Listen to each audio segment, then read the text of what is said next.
ఈ పెద్ద మనిషి మా పెద్ద చెల్లి, ఆమె చిన్న చెల్లి. ఈ పెద్ద మనిషి నా కూతుర్ని అంటుంది జానుని, బావా తెలుగుగానే ఉంటారు, నువ్వు తెలుగుగానే ఉంటావు, పాపం ఎందుకు జాను అమాయకంగా ఉంటుంది.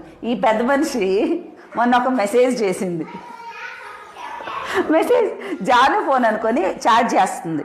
దాంట్లో ఒక స్టోరీ పెట్టింది, దాని పేరు పిచ్చి పొల్లయ్య.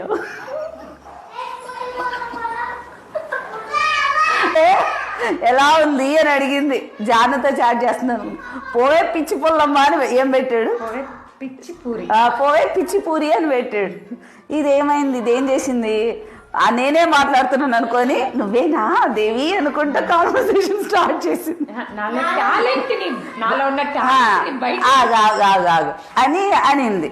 సరే అని చెప్పి ఇంటికి వచ్చినాం, అందరం కలిసిన తర్వాత పూరి వచ్చి దేవి ఎలా ఉంది చెప్పు, నువ్వు చెప్తే బాగుంటుంది అని అంటే, నేను ఆ చాట్ చేయలేదు, నాకు సంబంధం లేదు అని అంటే, అది ఎవరంటే మీ బావ అన్నాను. అయితే అర్జెంటుగా నేను ఇంకో మెసేజ్ చేసి, అది నేను కాదని చెప్పనా, ఆల్రెడీ చేసిందే వాయిస్ మెసేజ్. అది ఇంత తెంగరగా ఉంది. మేమంతా తెలివిగా ఉండి ఎంఎస్సి బీఈడి కదా నువ్వు చేసి, నువ్వే ఇంత తెంగరగా ఉన్నప్పుడు నా కూతురు 6th క్లాస్. మరి జాను పాపం అమాయకంగా ఉండడంలో తప్పు ఉందా ఏంది? నువ్వు చేసిన వాయిస్ మెసేజ్ని మళ్ళీ నువ్వే ఆన్సర్ మెసేజ్ చేసి నేను కాదు బావా అని చెప్తావా?